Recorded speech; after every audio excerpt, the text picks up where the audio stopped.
mtazamaji wa Rabi TV, na hii ni Morning Victory kila siku ya Jumatatu mpaka Ijumaa, na kujuza mengi katika yale ambayo nimeweza kukuandalia siku hii ya leo. Mimi ni Georgina Mwatatu, na huu ni wasaa mzuri kujuza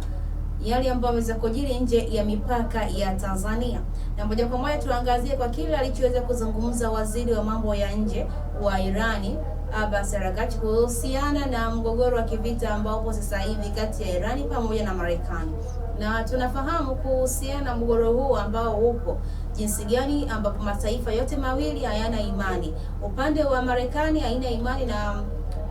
na Irani, lakini hata hivyo na Irani pia hana imani na Marekani. Na tunategemea kuwepo kwa mazungumzo wiki hii hapa, mwishoni mwa wiki kutakuwa na mazungumzo ambayo ni mazungumzo yatakao kuwa na tija kwa pande zote mbili, kuhakikisha kwamba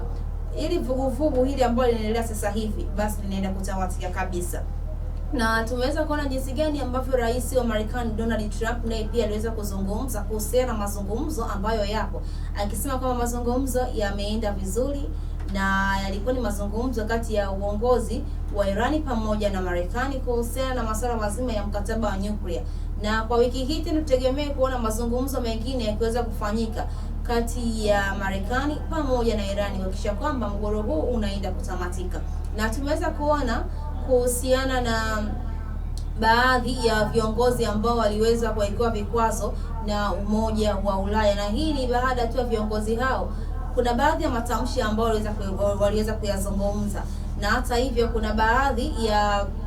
ya vitendo ambavyo vilikuwa vinaonekana kabisa ni vitendo vya uchochezi, na tukaona moja kwa moja Umoja wa Ulaya akiweza kuwekea vikwazo viongozi 15 kutoka katika taifa la Iran. Na vile vile kuna taarifa ambayo iliweza kutoka kuhusiana na Umoja wa Ulaya kuweza kusema kwamba jeshi la Irani ni miongoni mwa magaidi wakiweza kuweka katika orodha yao. Lakini hata hivyo tena siku ya jana tukaweza kuona tena Iran na wenyewe pia wakisema kwamba jeshi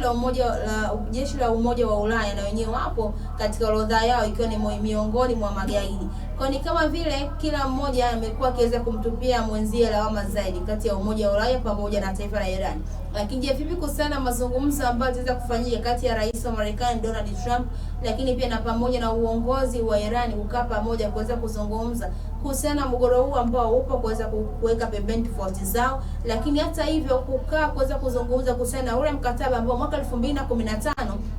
kwa upande wa Marekani waliweza kubaliana kuhusiana na mkataba wa nyuklia kwa mwaka 2015, lakini tukaja kuona mwaka 2019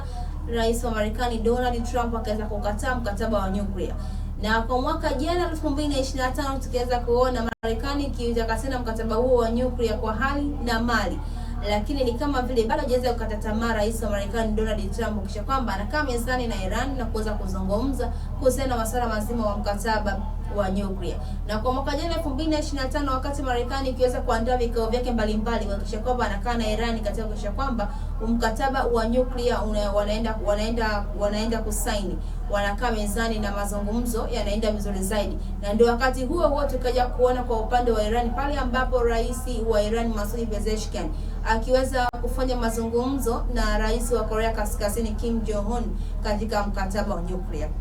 Kwa upande wa Marekani ni kama vile aliweza kudondoshwa kwa aina hiyo na kwa mtindo huo, lakini hii haiweza kumfanya rais wa Marekani Donald Trump kuweza kurudi nyuma katika mkataba wa nyuklia ambao upo na ambao anautaka kwa hali na mali kwa sasa hivi kati ya Marekani pamoja na Iran. Lakini kwa upande wa Iran ni kama vile wanampotezea rais wa Marekani katika mkataba huo wa nyuklia, na akisema kwamba Irani ina marafiki wengi na majirani wengi zaidi ambao wanaweza kukaa na kuzungumza. Na kwa upande wa Marekani tumeweza kuona kwa siku ya jana pale ambapo waziri wa mambo ya nje wa Irani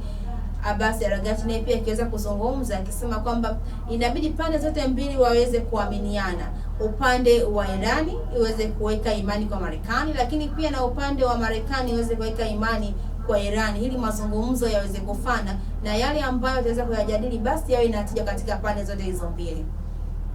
Mtazamaji, natamatisha hivyo Morning Victory siku ya leo. Natumai nitakuwa nimekujuza mengi katika yale ambayo nimeweza kuandalia katika upande wa kitaifa pamoja na nje ya mipaka ya Tanzania. Mimi ni Georgina Mwatatu, endelea kutazama Rabi TV, kisima cha maarifa.